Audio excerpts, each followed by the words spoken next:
Bismillahirrahmanirrahim. Assalamualaikum warahmatullahi wabarakatuh. Halo teman-teman, selamat siang. Apa kabar kalian hari ini? Semoga selalu dalam keadaan sehat walafiat ya. Amin. Nah, kembali lagi pada mata kuliah pembelajaran pendidikan kewarganegaraan di sekolah dasar kelas tinggi. Di sini kami dari kelompok 6 yang beranggotakan saya sendiri, Hekti Nurhapitasari, kemudian ada Teh Nina Anggraini, dan ada Teh Risa Zaini Putri. Nah, kami akan menyajikan sebuah pembahasan mengenai pengembangan desain dan model pembelajaran PKN di SD kelas tinggi. Adapun materi yang akan kita bahas pada siang kali ini adalah yang pertama, pengertian desain pembelajaran PKN tematis di SD kelas tinggi. Yang kedua, faktor-faktor yang harus diperhatikan dalam menyusun desain pembelajaran. Yang ketiga, langkah-langkah yang perlu dipertimbangkan dalam menyusun desain pembelajaran. Dan yang keempat, ada pengembangan model pembelajaran. Nah, untuk poin yang pertama mengenai pengertian desain pembelajaran PKN tematis di SD kelas tinggi akan dipaparkan oleh saya sendiri. Kata desain berasal dari bahasa Inggris, yaitu design.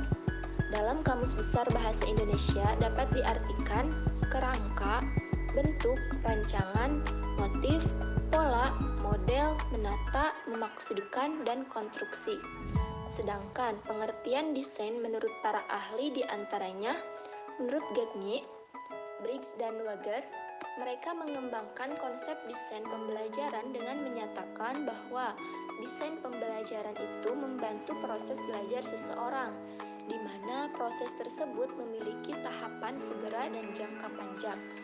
Menurut mereka, proses belajar terjadi karena adanya kondisi-kondisi belajar, yaitu kondisi internal dan kondisi eksternal. Untuk kondisi internalnya itu adalah kemampuan dan kesiapan diri pembelajar.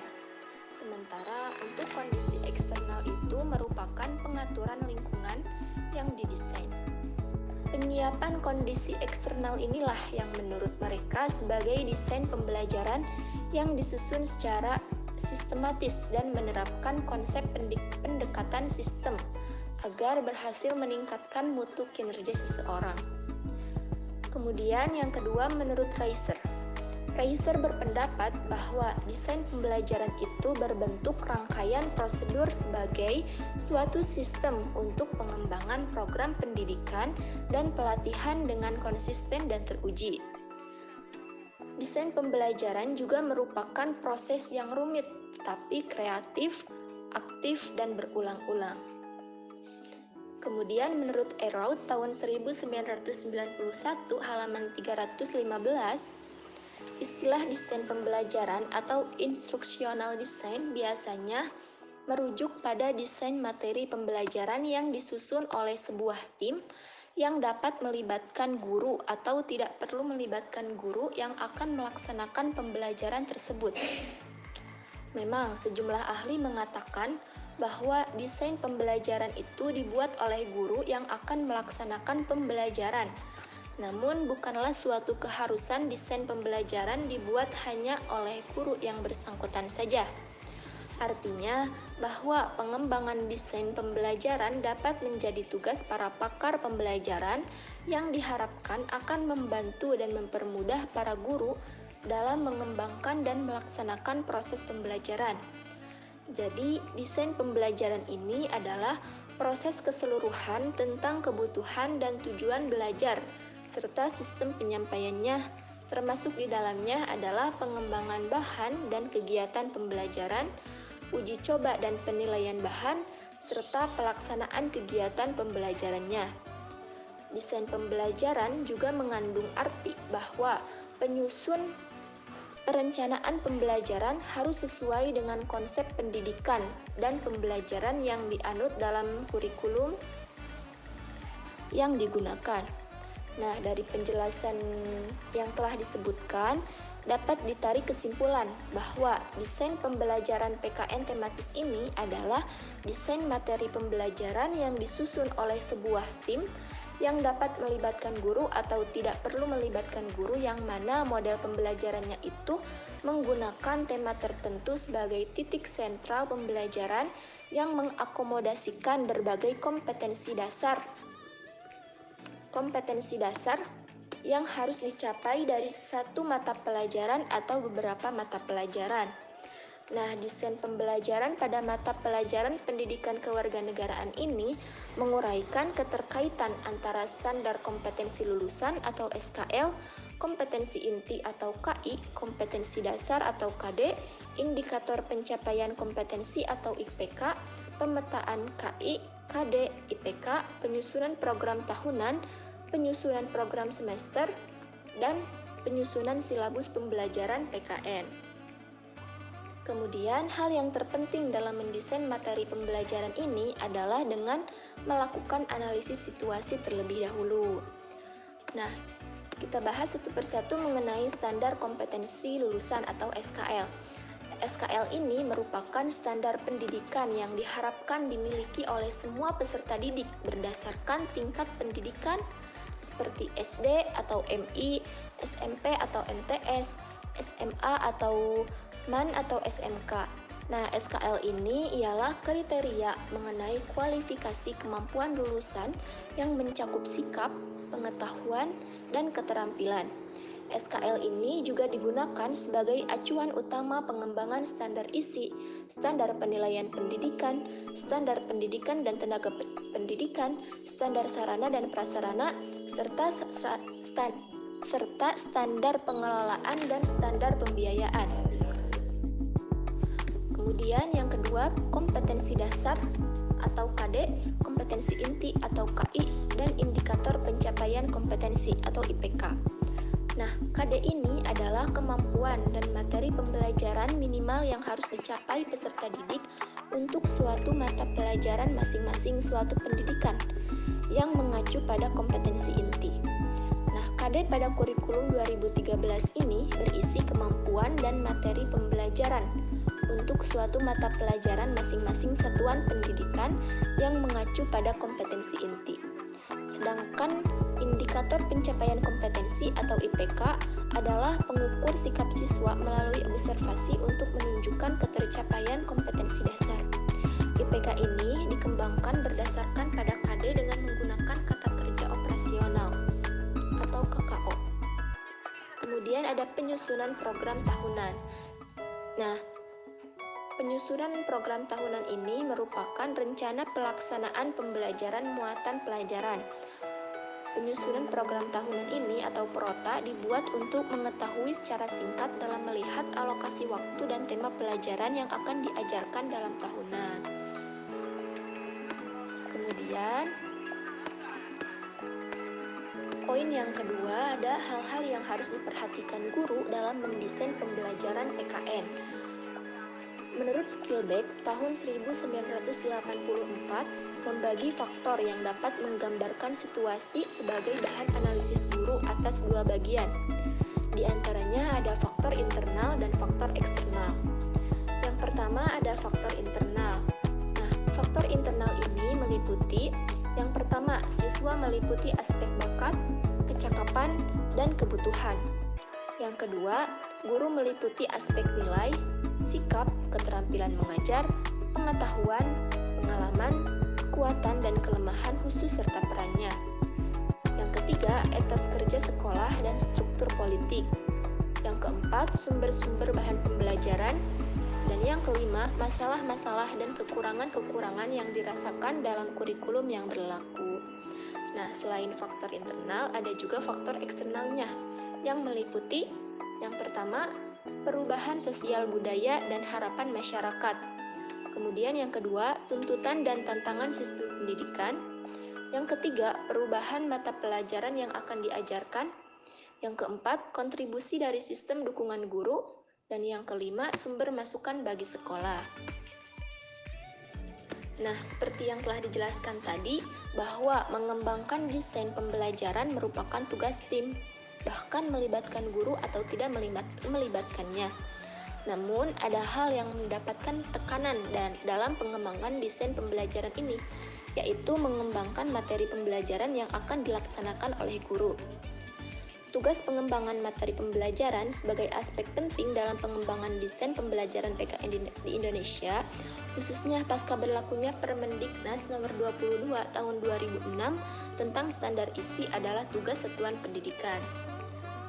Kemudian poin yang ketiga, ada 3 langkah yang perlu dipertimbangkan oleh guru dalam menyusun desain pembelajaran sebagai bagian dari tugas pengembangan kurikulum pada satuan pendidikan. Di antaranya yang pertama, mengkaji dan menentukan standar kompetensi. Yang kedua, mengkaji dan menentukan kompetensi dasar. Yang ketiga, mengidentifikasi materi pokok atau pembelajaran.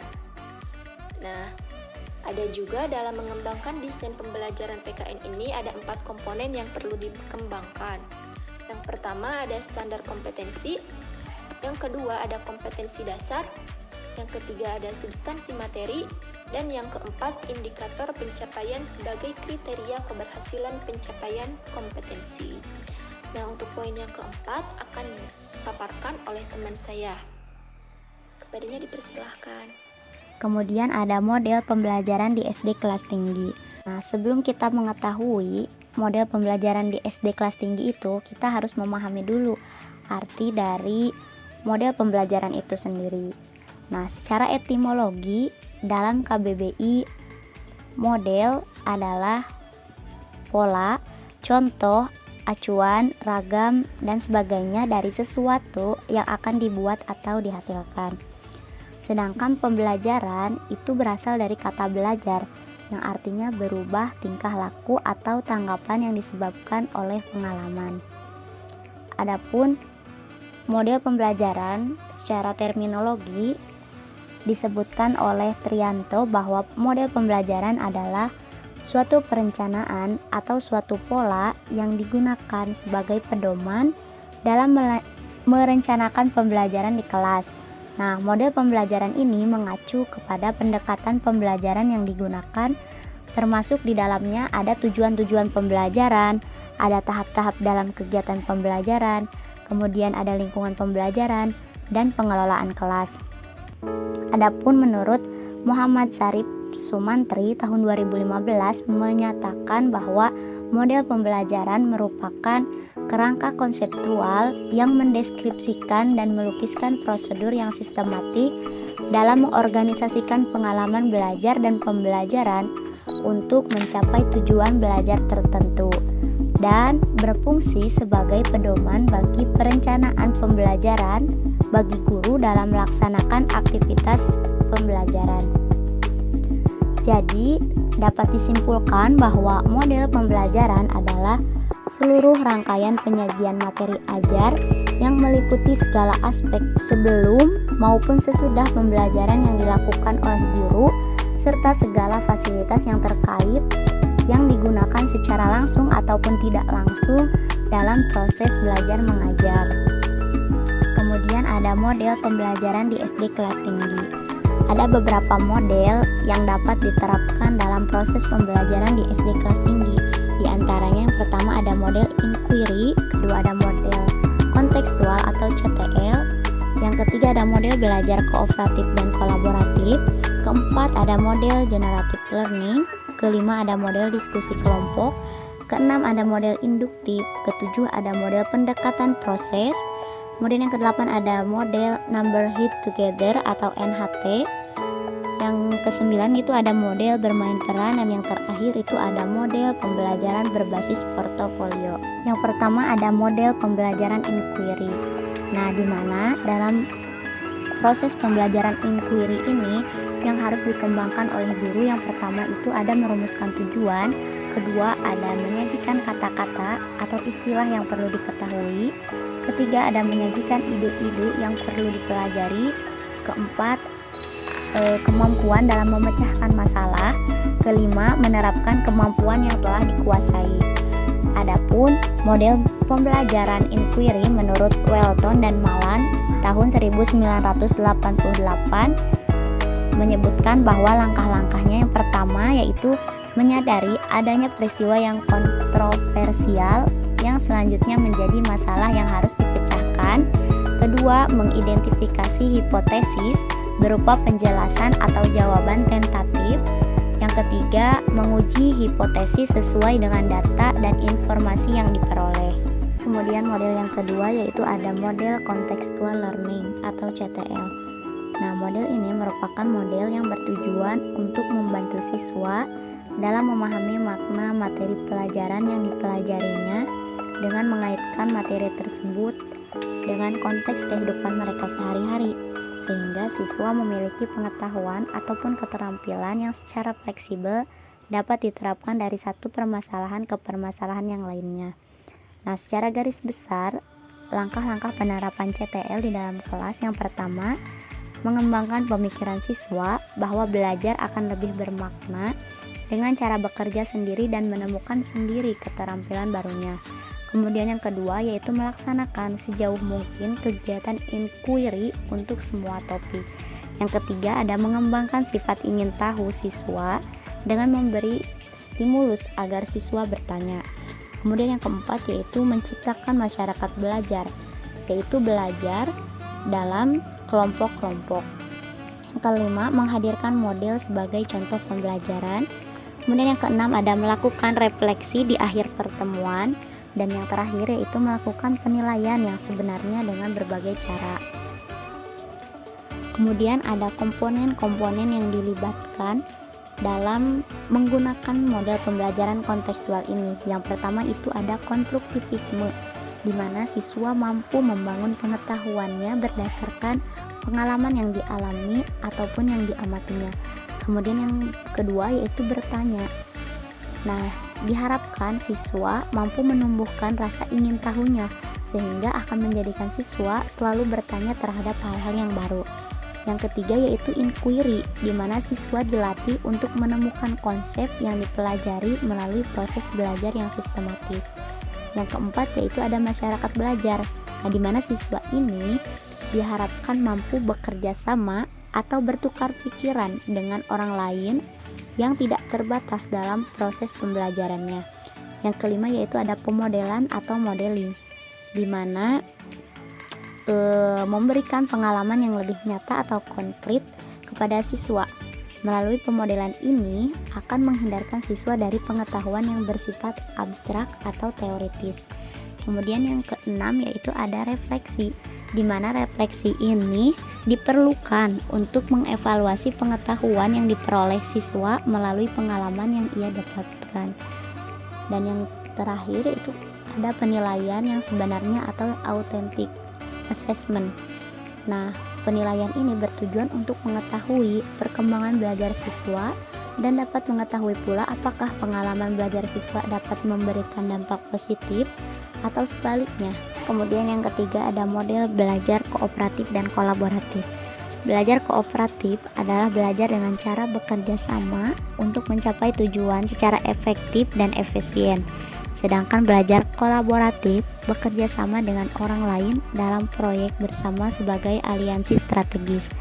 Adapun ciri-ciri dari model kooperatif dan kolaboratif, yang pertama yaitu belajar dalam satu kelompok dan memiliki ketergantungan dalam proses belajar, dan penyelesaian tugas kelompok mengharuskan semua anggota kelompok kerja sama. Kemudian yang kedua, masing-masing siswa bertanggung jawab terhadap tugas yang disepakati. Siswa harus belajar dan memiliki keterampilan komunikasi interpersonal. Nah, salah satu strategi yang dapat digunakan untuk menentukan tujuan bersama dalam pembelajaran ini adalah peta konsep. Nah, dalam pembuatan peta konsep dengan dilakukan secara berkelompok dan setiap anggota kelompok mendapat satu bagian sub peta konsep.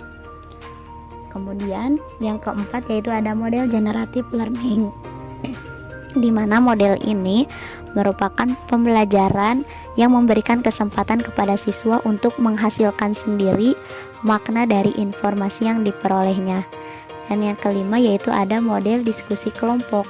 Model ini bermaksud untuk membangun kerjasama individu dalam kelompok, kecakapan analitis, dan kepekaan sosial. Selanjutnya yang keenam ada model induktif. Pendekatan induktif adalah pendekatan dengan jalan penyajian bahan ajar, dimulai dari contoh-contoh konkret yang mudah dipahami oleh siswa. Nah, berdasarkan contoh-contoh tersebut, siswa dibimbing untuk membuat kesimpulan. Yang selanjutnya, yang ke-7 ada model pendekatan proses. Dalam pembelajaran ini, siswa melakukan percobaan, pengamatan, pengukuran, perhitungan, dan membuat kesimpulan sendiri.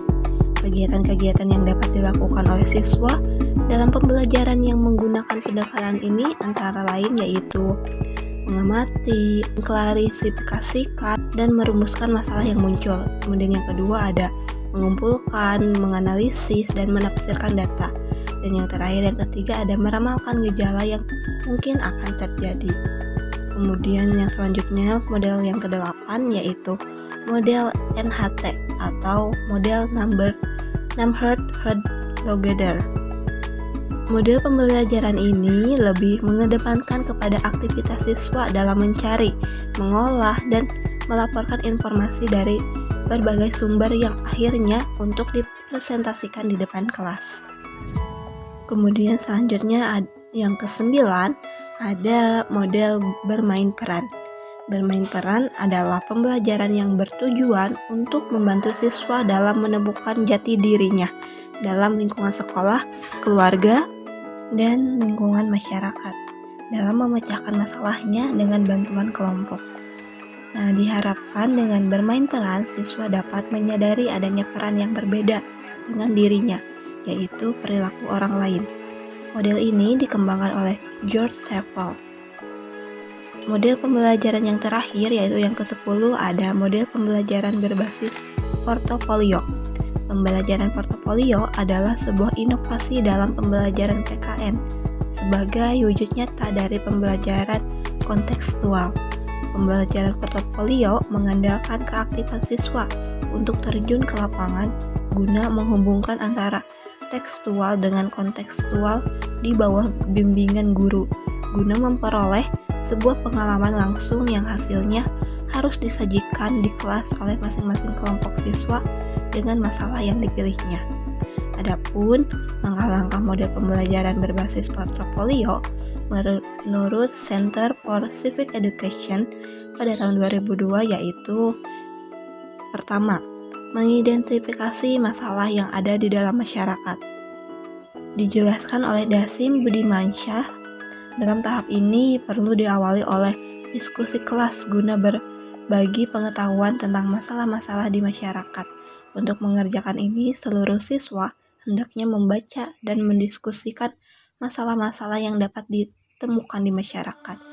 Kemudian yang kedua yaitu memilih masalah untuk kajian kelas. Sebelum memilih masalah yang akan dipelajari atau dikaji, hendaknya para siswa mengkaji terlebih dahulu pengetahuan yang telah mereka miliki tentang masalah-masalah di masyarakat dengan langkah-langkah seperti pertama, mengkaji informasi yang telah dikumpulkan yang dianggap paling penting. Dalam hal ini, guru memberikan bimbingan kepada siswa saat mendeskripsikan hasil belajar siswa yang diperoleh dari pekerjaan rumah. Kemudian yang kedua, mengadakan pemilihan secara demokratis tentang masalah yang akan mereka kaji dengan cara memilih satu masalah atau memilih dapat dilakukan secara musyawarah atau pengambilan suara. Dan yang selanjutnya dari langkah-langkah model pembelajaran berbasis portofolio, yang ketiga yaitu mengumpulkan informasi tentang masalah yang akan dikaji oleh kelas. Nah, setelah kelas memilih atau masalah, maka selanjutnya, para siswa perlu mengumpulkan informasi tambahan yang akan digunakan dalam pengembangan portofolio. Dalam hal ini, guru hendaknya membimbing siswa dalam mendiskusikan sumber-sumber informasi berkenaan dengan masalah yang dikaji. Langkah yang selanjutnya yaitu langkah yang keempat yaitu mengembangkan portofolio kelas. Dalam buku panduan guru Kami Bangsa Indonesia Proyek Kewarganegaraan tahun 2002 dijelaskan bahwa langkah-langkah yang harus ditempuh pada tahap ini yaitu pertama, kelas dibagi menjadi 4 kelompok. Kemudian kedua, guru mengulas tugas-tugas rinciannya untuk portofolio. Ketiga, gunakan informasi yang dikumpulkan oleh tim portofolio. Keempat, gunakan informasi yang dikumpulkan oleh tim peneliti. Dan yang terakhir yaitu membuat portofolio.